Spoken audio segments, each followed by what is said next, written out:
ছাত্ৰ-ছাত্ৰীসকল, আজিৰ ভিডিঅ'টো লৈ আহিছোঁ ক্লাছ 10ৰ ইলেক্টিভ ছাবজেক্ট ভূগোলৰ পঞ্চম অধ্যায় জাপানৰ আঞ্চলিক ভূগোল পাঠটিৰ সম্পূৰ্ণ প্ৰশ্নৰ উত্তৰসমূহ।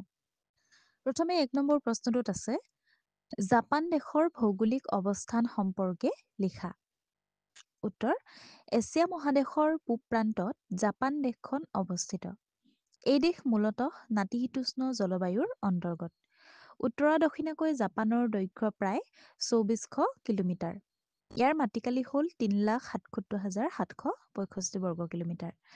জাপান দেশখন প্ৰশান্ত মহাসাগৰৰ উত্তৰ অংশত থকা বহুতো সৰু ডাঙৰ দ্বীপৰ সমষ্টি। জাপান দেশখন প্ৰধানকৈ 4টা দ্বীপ যেনে হকাইডো, হনচু, চিকবু আৰু কিউছিউ আৰু ৰিউকিউ দ্বীপকে ধৰি বহুতো সৰু বৰ দ্বীপপুঞ্জৰে গঠিত হৈছে। প্ৰশান্ত মহাসাগৰত অৱস্থিত জাপান দ্বীপপুঞ্জৰ উত্তৰে আছে চাখালিন দ্বীপ, কুৰিল দ্বীপ আৰু ওখটস্ক সাগৰ, দক্ষিণে আছে টাইৱান আৰু পূব চীন সাগৰ, পূবে আছে প্ৰশান্ত মহাসাগৰ আৰু পশ্চিম দিশত আছে জাপান, কোৰিয়া আৰু ৰাছিয়া সাগৰ। এতিয়া চাওঁ আহা 2 নম্বৰ প্ৰশ্নটো। জাপান দেশৰ এটি ভৌগোলিক পৰিচয় দাঙি ধৰা। উত্তৰ: জাপান দেশখন দক্ষিণে 24 ডিগ্ৰী উত্তৰৰ পৰা উত্তৰলৈ 46 ডিগ্ৰী উত্তৰ অক্ষাংশ আৰু পশ্চিমে 123 ডিগ্ৰী পূবৰ পৰা পূবলৈ 146 ডিগ্ৰী পূব দ্ৰাঘিমাংশলৈকে বিস্তৃত হৈ আছে। জাপান দেশখনত প্ৰধানকৈ নাতিশীতোষ্ণ জলবায়ু বিৰাজ কৰে। উত্তৰা দক্ষিণাকৈ জাপান দেশৰ দৈৰ্ঘ্য প্ৰায় 2400 কিলোমিটাৰ আৰু দেশখনৰ মাটিকালি হৈছে প্ৰায় 3,77,765 বৰ্গ কিলোমিটাৰ। ছাত্ৰ-ছাত্ৰীসকল, তোমালোকৰ এনেকৈ শ্বৰ্ট কুৱেশ্যন আহিব পাৰে, এইটো ভালকৈ মনত ৰাখিবা। দেশখনৰ মাটিকালি আৰু ইয়াৰ দেশখনৰ দৈৰ্ঘ্য। 2007 চনৰ এক তথ্য মতে জাপানৰ জনসংখ্যা হৈছে 128 নিযুত। জনসংখ্যাৰ ক্ষেত্ৰত জাপানৰ স্থান পৃথিৱীৰ দেশসমূহৰ ভিতৰত দশম। 10 নম্বৰ স্থানত আছে। জাপান দেশখনৰ 3/4 ভূমি পৰ্বতময়, অৰ্থাৎ জাপানৰ প্ৰধান দ্বীপ 4টা ধেনুভিৰীয়া পৰ্বতমালাই আগুৰি আছে। জাপান দ্বীপপুঞ্জৰ ভূতাত্ত্বিক গাঁথনি অতি জটিল আৰু ই অস্থিৰ অৱস্থাত আছে। জাপান দেশখন নবীন ভংগিল পৰ্বতেৰে গঠিত হয়। ইয়াৰ পাছতে 3 নম্বৰ প্ৰশ্নটো চাওঁ আহা। জাপানৰ প্ৰধান প্ৰাকৃতিক বিভাগসমূহ কি কি আৰু মানচিত্ৰসহ প্ৰতিটো বিভাগৰে ভূ-প্ৰকৃতি সম্পৰ্কে লিখা। উত্তৰ: জাপানৰ প্ৰধান প্ৰাকৃতিক বিভাগসমূহ হৈছে হকাইডো অঞ্চল, উত্তৰ-পূব জাপান অঞ্চল, মধ্য জাপান অঞ্চল আৰু দক্ষিণ-পশ্চিম জাপান অঞ্চল। উত্তৰ-পূব জাপান অঞ্চলক পুনৰ 2টা ভাগত ভাগ কৰা হৈছে, সেইকেইটা হৈছে অন্ত অঞ্চল আৰু বহি অঞ্চল। আকৌ মধ্য জাপান অঞ্চলক 2টা ভাগত ভাগ কৰা হয়, সেইকেইটা হৈছে ফুচা মেগনা আৰু কানটো সমভূমি অঞ্চল। লগতে তলৰ মানচিত্ৰত জাপানৰ প্ৰাকৃতিক বিভাগসমূহ দেখুওৱা হ'ল। এতিয়া প্ৰথমটো হৈছিলে হকাইডো অঞ্চল। জাপানৰ উত্তৰ অংশত অৱস্থিত প্ৰধান দ্বীপ হকাইডোৰে গঠিত হৈছে হকাইডো অঞ্চল আৰু অঞ্চলটোৰ ভূ-প্ৰকৃতি পৰ্বতময়। হকাইডো পৰ্বতমালাৰ মাজভাগত আছাহিদাকে শৃংগ অৱস্থিত আৰু এই পৰ্বতশ্ৰেণীৰ মাজৰ কেইবাটাও নদী গঠিত বিস্তীৰ্ণ নিম্নভূমি পলসুৱা অঞ্চল আছে। এই অঞ্চলৰ 2খন উল্লেখযোগ্য সমভূমি হৈছে টকাচি আৰু কনচেন। ইয়াৰে টকাচি সমভূমি খণ্ড বহল বেদিকাযুক্ত আৰু কনচেন সমভূমিৰ উপৰিভাগ সাগৰীয় অৱক্ষেপেৰে গঠিত। পিছৰটো হৈছে উত্তৰ-পূব জাপান অঞ্চল। এই অঞ্চলটো হনচু দ্বীপৰ উত্তৰ অংশক লৈ গঠিত হৈছে। এই অঞ্চলত আও আৰু উচু নামেৰে 2টা সমান্তৰাল পৰ্বতশ্ৰেণী আছে আৰু ইয়াৰ শৃংগবিলাকৰ উচ্চতা 1500ৰ পৰা 2000 মিটাৰৰ ভিতৰত থাকে। এই অঞ্চলত সৰলবৰ্গীয় উদ্ভিদ, আগ্নেয়গিৰিৰ শৃংগ আৰু হ্ৰদ আদি আছে। উত্তৰ-পূব জাপানৰ প্ৰশান্ত মহাসাগৰীয় অঞ্চলটোক গভীৰ উপত্যকাই জাপান সাগৰীয় অঞ্চলৰ পৰা পৃথক কৰি ৰাখিছে। এই উপত্যকাৰ পূব দিশত পুৰণি শিলাৰে গঠিত কিটাকামি মালভূমি অৱস্থিত আৰু আগ্নেয় শিলাৰে গঠিত আবুকুমা মালভূমি আছে। ইয়াৰ পাছতে হৈছে মধ্য জাপান অঞ্চল। এই অঞ্চলটো হনচু দ্বীপৰ মধ্যভাগত অৱস্থিত আৰু এই অঞ্চলত হনচু পৰ্বতশ্ৰেণী, চিচিতা মেৰিয়ানা পৰ্বতমালা মিলিত হৈ জাপানৰ সৰ্বোচ্চ পাৰ্বত্য অঞ্চলৰ সৃষ্টি কৰিছে। এই অঞ্চলত ফচা মেগানা নামৰ এক উপত্যকাই পৰ্বতশ্ৰেণীসমূহক পৃথক কৰিছে। ইয়াৰ দক্ষিণ ফালে 3776 মিটাৰ ওখ মাউণ্ট ফুজি নামৰ এটা পৰ্বতশৃংগও আছে। মধ্য জাপানৰ দুটা উল্লেখযোগ্য সমভূমি হৈছে কাণ্টো আৰু নবি। এই সমভূমি অঞ্চলৰ মাজেদি বিভিন্ন নদী প্ৰবাহিত হৈ পলস সৃষ্টিৰ লগতে প্ৰশান্ত মহাসাগৰৰ উপকূল পৰ্যন্ত প্লাৱনভূমিৰ সৃষ্টি কৰিছে। ইয়াৰ পিছৰটো আছে দক্ষিণ পশ্চিম জাপান অঞ্চল। এই অঞ্চলটো হনচু দ্বীপৰ দক্ষিণ পশ্চিম অংশ চিক্কু আৰু কিউছিউ দ্বীপক লৈ গঠিত হয়। দক্ষিণ পশ্চিম জাপানৰ অধিকাংশই পুৰণি শিলাৰে গঠিত। এই অঞ্চলত বহুতো দ্বীপ-আকৃতিৰ শিলাময় পাহাৰ আৰু ভগ্ন উপকূল আছে। চিগকু অঞ্চলৰ উপকূললৈকে বিস্তৃত হৈ থকা পৰ্বতৰ শাৰীবোৰক ঠেক উপত্যকাবোৰে পৃথক কৰি ৰাখিছে আৰু এই উপত্যকাবোৰ পলসেৰে ভৰি সাৰুৱা কৃষিভূমি হৈছে। ইয়াৰ পাছতে আছে 4 নম্বৰ প্ৰশ্নটো, জাপানৰ ভূ-অৱয়বৰ এটি চমু বিৱৰণ দিয়া। জাপান দেশত ভিন্ন প্ৰকৃতিৰ ভূ-অৱয়ব দেখিবলৈ পোৱা যায়। জাপান দেশখন যদিও বহুতো সৰু ডাঙৰ দ্বীপৰ সমষ্টি, তথাপিও দেশখনৰ প্ৰায় ৭৫% ভূমিয়েই পৰ্বতময়। নবীন ভংগিল পৰ্বতমালাৰে গঠিত জাপান দ্বীপপুঞ্জ এতিয়াও অস্থিৰ অৱস্থাত আছে আৰু ইয়াত অসংখ্য জাগ্ৰত আৰু লুপ্ত জ্বালামুখী আছে। জাপানৰ হকাইডো অঞ্চলত পৰ্বতৰ লগতে কেইবাটাও নদী গঠিত বিস্তীৰ্ণ পলসুৱা নিম্নভূমি, সমভূমি আৰু নদী উপত্যকা আছে। আকৌ জাপান দেশৰ উত্তৰ-পূব অঞ্চলত অসংখ্য পৰ্বতশ্ৰেণী আছে। জাপানত গেদীয় শিলাৰে গঠিত আৰু আগ্নেয় শিলাৰে গঠিত মালভূমি থকাৰ লগতে থিয় গৰাযুক্ত উপকূলীয় সমভূমি দেখা যায়। মধ্য জাপান অঞ্চলত সৰ্বোচ্চ পাৰ্বত্য অঞ্চল থকাৰ লগতে ওখ শৃংগ আৰু সমভূমি, প্লাৱনভূমি আদি আছে। দক্ষিণ পশ্চিম জাপানৰ ভূ-অৱয়ব পুৰণি শিলাৰে গঠিত আৰু ইয়াত দ্বীপ আকৃতিৰ বহুতো শিলাময় পাহাৰ আৰু ভগ্ন উপকূলৰ লগতে গ্ৰস্ত উপত্যকা আছে। অৰ্থাৎ জাপান দেশত পৰ্বত পাহাৰ, সমভূমি, মালভূমি, ব-দ্বীপ, নদী উপত্যকা, শৃংগ আদি ভিন্ন প্ৰকাৰৰ ভূ-অৱয়ব দেখিবলৈ পোৱা যায়। ইয়াৰ পাছতে 5 নম্বৰ প্ৰশ্নটো চাওঁ আহা। জাপানৰ জনসংখ্যা বৃদ্ধি আৰু বিতৰণ সম্পৰ্কে চমুকৈ লিখা। উত্তৰ: জাপান দেশখন জনসংখ্যাৰ ভিত্তিত পৃথিৱীৰ ভিতৰত 10ম বৃহৎ দেশ ৰূপে পৰিচিত। জাপান দেশখন অতি জনবসতিপূৰ্ণ। 610 খ্ৰীষ্টাব্দত জাপান দেশৰ জনসংখ্যা আছিল আনুমানিক 5 নিযুত আৰু এই জনসংখ্যা দিনক দিনে বৃদ্ধি পাই আহিছে। 1880 চনত জাপান দেশৰ জনসংখ্যা হৈছিলগৈ 38 নিযুত আৰু 1945 চনত 72 নিযুত। 1999 চনৰ লোকপিয়ল মতে এই জনসংখ্যা বৃদ্ধি পাই 127 নিযুত হয় আৰু 2007 চনৰ লোকপিয়ল মতে জনসংখ্যা বৃদ্ধি পাই প্ৰায় 128 নিযুত হয়। জাপানৰ জনসংখ্যা বিতৰণ সকলো ঠাইতে সমান নহয়। ইয়াৰ প্ৰধান কাৰণ হৈছে ভূ-প্ৰকৃতি আৰু জলবায়ুৰ তাৰতম্যৰ লগতে অৰ্থনৈতিক উন্নয়নত থকা বৈষম্য। জাপানৰ পাৰ্বত্য অঞ্চলবোৰ বসবাস তথা আৰ্থিক উন্নয়নৰ বাবে অনুপযোগী আৰু সেইবাবেই এনে অঞ্চলবোৰত জনবসতি অতি পাতল হয়।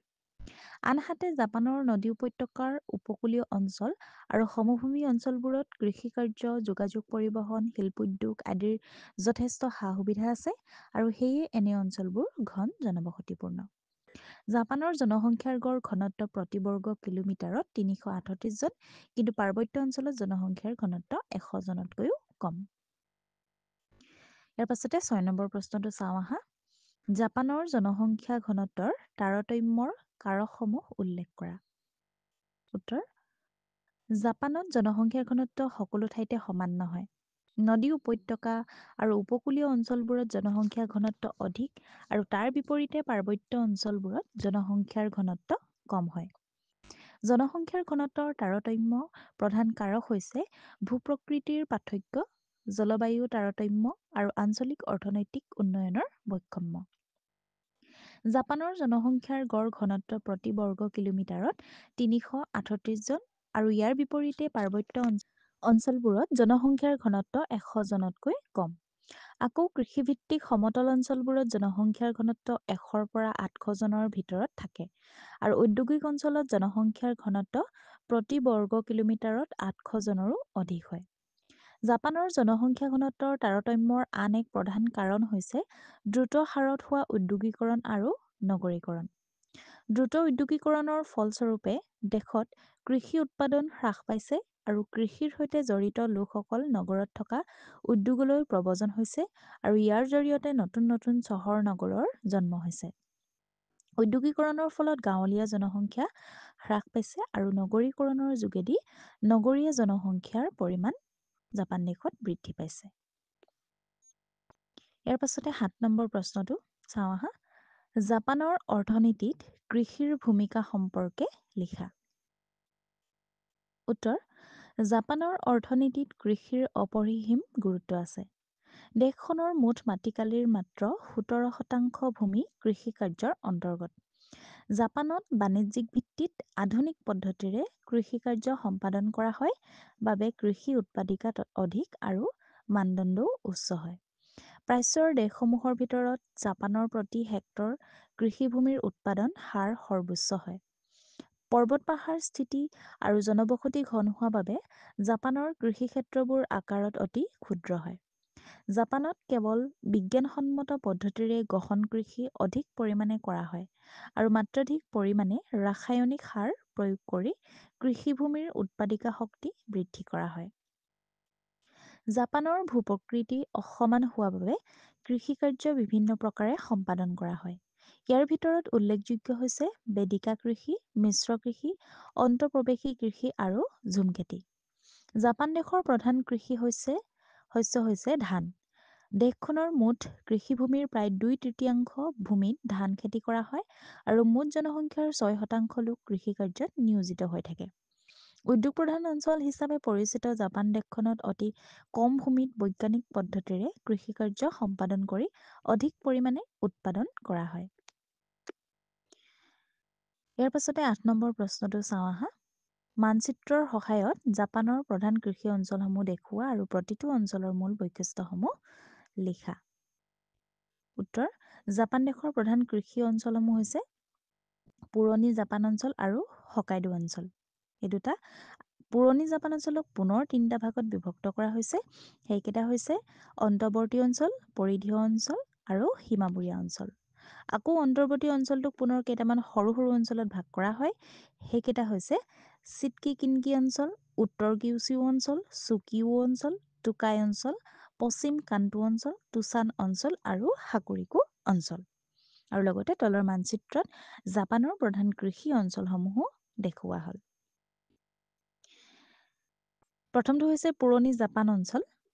এই অঞ্চলটো জাপানৰ মাজভাগত অৱস্থিত। এই অঞ্চলৰ মূল বৈশিষ্ট্য হৈছে ইয়াৰ কৃষি ক্ষেত্ৰৰে বৰ সৰু সৰু। এই অঞ্চলৰ জলবায়ু কৃষিৰ অনুকূল, সেয়ে বছৰত 2-3টা খেতি কৰা হয়। কৃষিৰ প্ৰাচুৰ্যতাৰ কাৰণে অঞ্চলটো ঘন জনবসতিপূৰ্ণ হয়।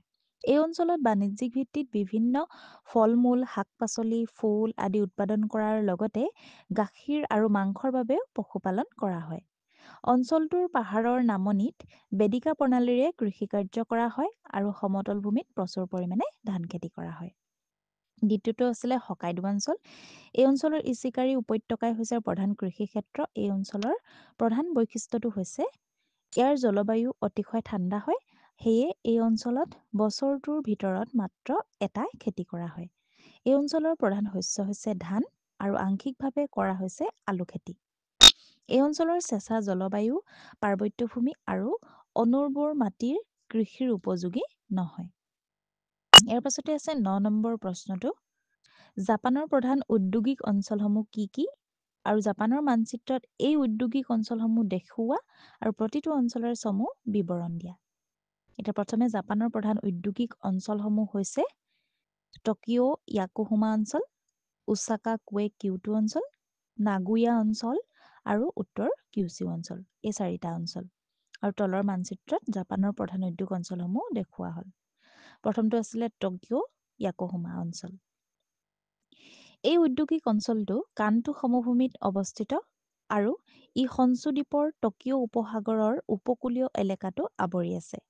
আৰু এই অঞ্চলত বিভিন্ন প্ৰকাৰৰ উদ্যোগ আছে। তাৰ ভিতৰত লো-তীখাৰ জাহাজ নিৰ্মাণ উদ্যোগ, উৰাজাহাজ নিৰ্মাণ উদ্যোগ, ৰাসায়নিক উদ্যোগ, বয়ন উদ্যোগ, যন্ত্ৰপাতি নিৰ্মাণ উদ্যোগ আদি উল্লেখযোগ্য।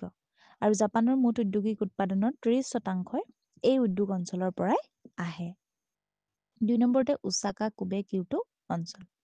এই উদ্যোগ অঞ্চলটো ওচাকা উপসাগৰৰ উপকূল ভাগত অৱস্থিত আৰু এই অঞ্চলটোৱে কিনকি সমতল ভাগ আৱৰি আছে। উপসাগৰীয় জল পৰিবহণ, সমতল ভাগৰ সুচল ৰেল পৰিবহণ আৰু দ্ৰুত নগৰীকৰণে কিনকি অঞ্চলটোত উদ্যোগ কেন্দ্ৰ গঢ়ি উঠাত সহায় কৰিছে। আৰু এই অঞ্চলটোত পৰম্পৰাগত বয়ন আৰু হস্তশিল্পৰ লগতে ৰেচম শিল্প, লুটিখাৰ উদ্যোগ, খনিজ তেল উদ্যোগ, জাহাজ আৰু উৰাজাহাজ নিৰ্মাণ উদ্যোগ আৰু ৰাসায়নিক উদ্যোগ কেন্দ্ৰ আদি আছে। ইয়াৰ পাছতো হৈছে ৩ নম্বৰটো নাগোয়া উদ্যোগ অঞ্চল। এই অঞ্চলটো হনচু দ্বীপৰ পূব অংশত অৱস্থিত আৰু এই উদ্যোগ অঞ্চলটো পাট শিল্প, ঊণ আৰু কপাহী বয়ন শিল্পৰ বাবে বিখ্যাত। নাগোয়া উদ্যোগ অঞ্চলটো জাপানৰ ডেট্ৰইট নামেৰে পৰিচিত হয়। তাৰপিছতো হৈছে উত্তৰ কিউছু উদ্যোগ অঞ্চল। এই অঞ্চলটোৱে কিউছু দ্বীপৰ উত্তৰ অংশ আগুৰি আছে। এই অঞ্চলটোত কয়লাৰ প্ৰাচুৰ্যতাৰ বাবে বহুতো লো-তীখা উদ্যোগ, জাহাজ নিৰ্মাণ উদ্যোগ, চিমেণ্ট উদ্যোগ আৰু যন্ত্ৰপাতি নিৰ্মাণ উদ্যোগ গঢ়ি উঠিছে। এই অঞ্চলটোৰ প্ৰধান উদ্যোগ কেন্দ্ৰসমূহ হৈছে ৱায়াটা, নাগাচাকি, চিমনোচেকি আদি। ইয়াৰ পাছতে 10 নম্বৰ প্ৰশ্নটোত আছে টোকা লিখা। সেইকেইটা দিছে জাপানৰ দ্বীপসমূহ, হকাইডো অঞ্চলৰ ভূ-প্ৰকৃতি, জাপান ঔদ্যোগিকৰণ আৰু অৰ্থনৈতিক উন্নয়ন,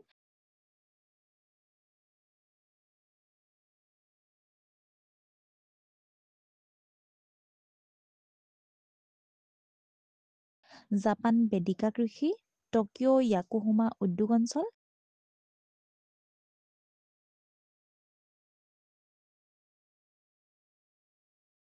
জাপানৰ উপকূল অঞ্চল,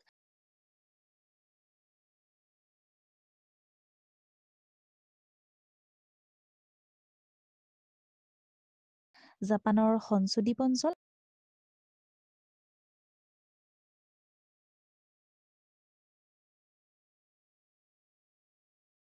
আৰু জাপানৰ খনিজ সম্পদ।